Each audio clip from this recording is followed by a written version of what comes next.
दोस्तों, मैं एडवोकेट सुधीर वाजपेयी कानपुर नगर से आप सभी का बहुत बहुत स्वागत करता हूं। आज मैं आपके समक्ष बहुत ही महत्वपूर्ण जानकारी, जिसमें सुप्रीम कोर्ट ने एक बहुत ही महत्वपूर्ण निर्णय दिया है कि तलाकशुदा मुस्लिम महिलाएं भी अपने पति से गुजारा भत्ता पाने की हकदार हैं। आज मैं आपको इस निर्णय के बारे में विस्तार से जानकारी दूंगा। लेकिन दोस्तों, यदि आपने मेरे चैनल को अभी तक सब्सक्राइब नहीं किया है, तब आप प्लीज़ मेरे चैनल को शीघ्र सब्सक्राइब कर लें, ताकि कानून की महत्वपूर्ण जानकारी आपको प्राप्त होती रहे। दोस्तों, माननीय सुप्रीम कोर्ट ने बहुत ही महत्वपूर्ण निर्णय पारित किया है और उस निर्णय में माननीय सुप्रीम कोर्ट ने कहा है कि तलाकशुदा मुस्लिम महिलाएं भी अपने शौहर से गुजारा भत्ता प्राप्त करने की हकदार हैं।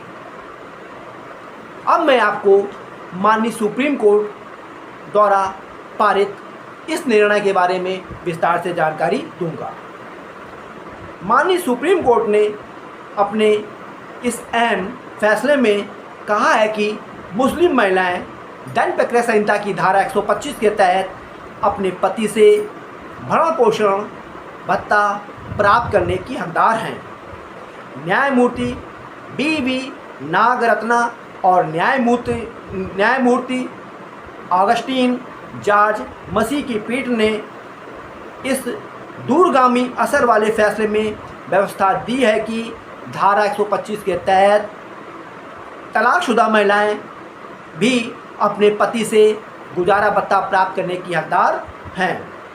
दंड प्रक्रिया संहिता की धारा 125, जो कि पत्नी, संतान और माता पिता के भरण पोषण से संबंधित है, और यह धारा सभी विवाहित महिलाओं पर लागू होती है और इसमें मुस्लिम महिलाएं और तलाकशुदा मुस्लिम महिलाएं भी शामिल हैं।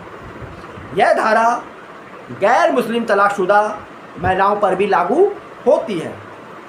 सुप्रीम कोर्ट ने परित्यक्ता, बेसहारा और अपना भरण पोषण करने में असमर्थ महिलाओं की आर्थिक और आवासीय सुरक्षा सुनिश्चित करने और उन्हें सशक्त बनाने पर जोर दिया है।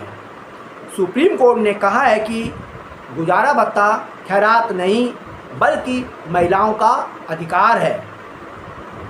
इस फैसले में शाहबानो केस के बाद लाए गए कानून मुस्लिम महिला तलाक पर अधिकारों का संरक्षण अधिनियम 1986 और दंड प्रक्रिया संहिता की धारा 125 पर विचार किया गया।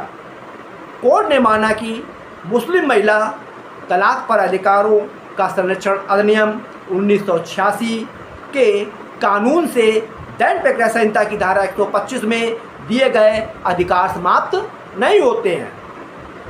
पर्सनल लॉ के मुताबिक तलाकशुदा मुस्लिम महिला इद्दत की अवधि तक अपने पति से गुजारा भत्ता प्राप्त करने की हकदार हैं। इद्दत की अवधि 90 दिन तक की होती है और इस अवधि के पश्चात मुस्लिम महिला अपने पति से गुजारा भत्ता प्राप्त नहीं कर सकती हैं। किंतु इस महत्वपूर्ण फैसले में माननीय सुप्रीम कोर्ट ने मुस्लिम महिला अधिनियम 1986 को दंड प्रक्रिया संहिता की धारा 125 के धर्मनिरपेक्ष व तटस्थ प्रावधान पर तरजीह नहीं दी और सुप्रीम कोर्ट ने कहा है कि सभी विवाहित मुस्लिम महिलाएं, जिसमें तलाकशुदा मुस्लिम महिलाएं भी शामिल हैं, अपने शौहर से धारा 125 दंड प्रक्रिया संहिता के तहत गुजारा भत्ता प्राप्त करने की हकदार हैं। कोर्ट ने कहा है कि 1986 में बनाए गए कानून से धारा 125 में दिए गए अधिकार समाप्त नहीं होते हैं। अब मैं आपको सुप्रीम कोर्ट द्वारा एक बहुत ही चर्चित फैसला शाहबानो केस के बारे में जानकारी दूंगा। सुप्रीम कोर्ट ने शाहबानो के मामले में 1985 में दिए गए फैसले में कहा कि सभी मुस्लिम महिलाएं धारा 125 के तहत अपने पति से भरण पोषण भत्ता प्राप्त करने की हकदार हैं। शाहबानो केस के इस फैसले का मुस्लिम समाज ने बहुत ही कड़ा विरोध किया। तत्पश्चात सुप्रीम कोर्ट के इस फैसले को तत्कालीन राजीव गांधी सरकार ने मुस्लिम तलाकशुदा महिलाओं के भरण पोषण के लिए नया कानून लाकर सुप्रीम कोर्ट के फैसले को पलट दिया। शाहबानो का केस बहुत ही चर्चित मामला था और इसमें माननीय सुप्रीम कोर्ट ने कहा था कि मुस्लिम महिलाएं भी धारा 125 के तहत अपने पति से भरण पोषण भत्ता प्राप्त कर सकती है। लेकिन तब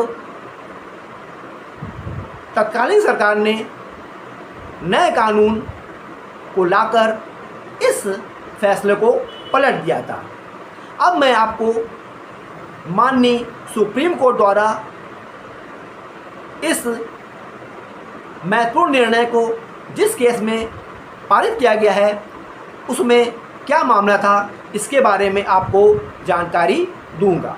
इस फैसले में याचिकाकर्ता अब्दुल समद ने तेलंगाना हाई कोर्ट में दलील दी थी कि दंपत्ति ने वर्ष 2017 में पर्सनल लॉ के अनुसार तलाक ले लिया था। उसके पास तलाक प्रमाण पत्र भी है, लेकिन परिवार न्यायालय ने इस पर विचार नहीं किया और उसकी पत्नी को अंतरिम गुजारा भत्ता देने का आदेश पारित कर दिया। अब्दुल समद ने अपनी याचिका में यह दलील दी थी कि एक तलाकशुदा मुस्लिम महिला धारा 125 दंड प्रक्रिया संहिता के तहत भरण पोषण भत्ता प्राप्त करने की हकदार नहीं है और अदालत को मुस्लिम महिला अधिनियम 1986 के प्रावधानों को लागू करना चाहिए। लेकिन तेलंगाना हाई कोर्ट ने उसकी दलील को नहीं माना और उसकी याचिका को खारिज कर दिया। तब अब्दुल समद ने सुप्रीम कोर्ट में इस फैसले को चुनौती दी, किंतु माननीय सुप्रीम कोर्ट ने उसकी याचिका को खारिज कर महत्वपूर्ण फैसला दिया कि तलाकशुदा मुस्लिम महिलाएं भी धारा 125 दंड प्रक्रिया संहिता के तहत अपने पति से भरण पोषण भत्ता प्राप्त करने की हकदार हैं। दोस्तों, आज मैंने आपको सुप्रीम कोर्ट के इस महत्वपूर्ण फैसले के बारे में जानकारी दी और यह फैसला मील का पत्थर साबित होगा और इस फैसले के तहत तलाकशुदा मुस्लिम महिलाओं को अपने पति से भरण पोषण भत्ता प्राप्त करने का अधिकार मिल गया है और तलाकशुदा मुस्लिम महिलाएं भी अब अपने पति से भरण पोषण भत्ता प्राप्त कर सकती हैं। तो दोस्तों, मैं आशा करता हूं कि यह जानकारी आपको पसंद आई होगी। आप मेरे इस वीडियो को अधिक से अधिक लाइक करिए और दोस्तों, यदि आपने मेरे चैनल को अभी तक सब्सक्राइब नहीं किया है तब आप प्लीज़ मेरे चैनल को शीघ्र सब्सक्राइब कर लें ताकि कानून की महत्वपूर्ण जानकारी आपको प्राप्त होती रहे। Thank you.